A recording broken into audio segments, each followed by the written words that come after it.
life and prosperity lies upon honor to parents. If you don't have a biological one, find spiritual parent you can honor. Every time you see untimely death is traceable to dishonor. The operations of God have no regards for dishonor. It's possible that you have a friend that can change your life, but because you are familiar with him, because you dishonor him, you will never be able to walk in certain realities and possibilities. You don't have mate in the things of the spirit. Never. The person you call your mate is not your mate. Everybody is on his own. But Bishop Elizabeth that said, destiny is like stock exchange, level change per day. Just because you are classmate doesn't mean you remain classmate forever. Because that other person is doing what you are not doing. As we are seated here, all of us are in God, but in different places in God.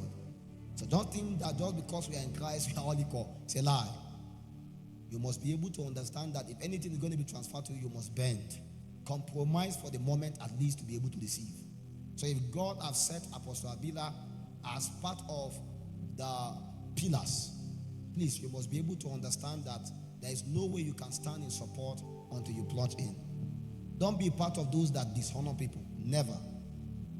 Because what you sow is what you reap. Seriously. We are demanded at every time to find parents we can honor. And many times when you see people that cannot make journey progressively spiritually check, they have no regard of honor. You cannot trace them to nowhere. They are just like that. And it's a terrible thing. You can't hate everybody. Do you realize that? No matter how, God has a witness in every region.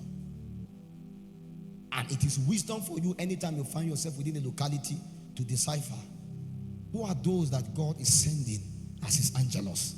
And you align together for you to be able to read the scrolls in line with your life.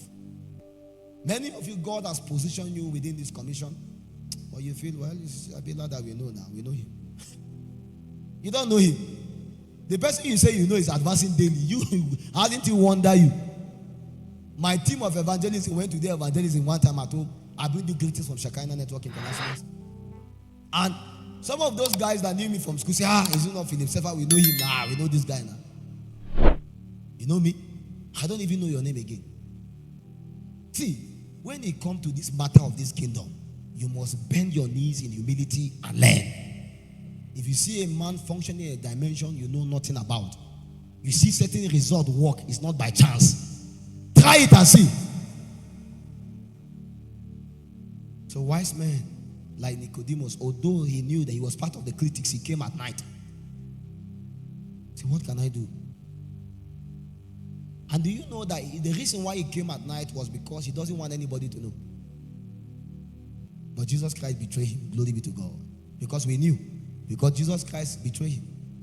Immediately after he left, Jesus Christ said, come, Nicodemus came to this house. Tell it to the world. There are many of you that follow men like Nicodemus. You will receive the reward of Nicodemus. Please and please, if God has set your heart to see what God is doing in the life of someone, celebrate it. I have made a commitment to myself to celebrate others until my time has come. Clap for others until your time will come. If God can do it through somebody, he can do it through anybody. It's just the matter of time. So please and please, the way you are going, if you don't find out who are the fathers, who are the mentors, who are those that God have set ahead of you to truly, genuinely honor, you may not live long even in spirituality. That utterance you made may be the reason why the gate is locked. Because there are men that God has put territorially within a region to guard his gate. At a certain time, before you do anything like Ananias, you must meet them to read to you your scroll. This is your hunger and desire and passion and zeal for God.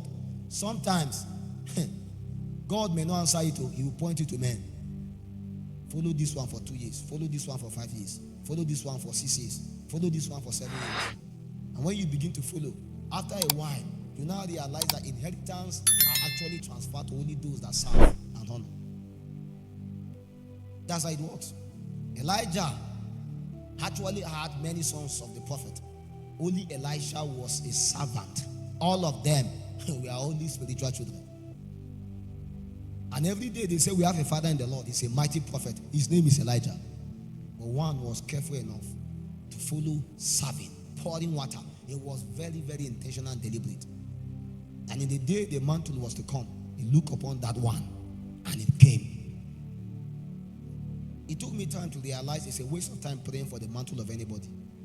It will never come because you pray. The mantle itself is vacant. The person don't even have the authority to transfer it. If the mantle look for who fit the criteria, it rests. And until the mantle can find who can fit the criteria, it will keep on moving and moving and moving. If that was the situation, all the bigger churches that the overseers have gone, we should have people that will function in the same authority. There were people that the overseer loved very well, but the thing did not fall upon them. No matter how much, some of them had the person's shoe, half his Bible, half his staff. They sit in his chair. They are more carnal than anyone that's not stepping in the church. The mantle will look upon them and laugh. You are praying for the mantle of Daddy Babalola. You have been praying and praying and praying. But yet again, you cannot keep up to his concentration. Are you not joking? A man that can go up the mountain and stay for weeks, you can't even try one day. A man that can pray for hours, you can't pray for 1 hour. And every time you come, it's mantle. Babalola, Babalola. How can it come? You are praying for the mantle of Mama Kachinkuma. You have 10 boyfriends. She doesn't even have one. So you have to be able to understand that sometimes this thing is just because it has calculated and defined you and you are not fit. Because no man begin a journey without sitting down to calculate the cost. You know the cost and the price for what you are looking for. Do you realize that when certain people mantle rests upon you, you behave like them by default?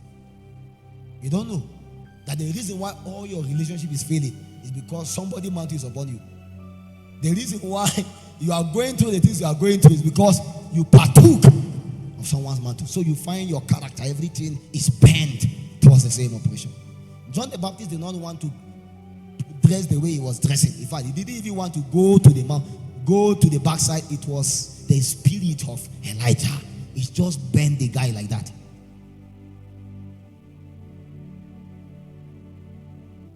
Please and please. My problem is that a generation is being deceived. Let it not be told that we are so many in our numbers, in our thousands, and God is still looking for a man. Are we not available? And even if we are available, are we qualified or willing for him to do his own working in us to bring out the jewel out of us? Because he has to take away the dross so that he can find a vessel that he can use. Please let your heart be open as much as possible.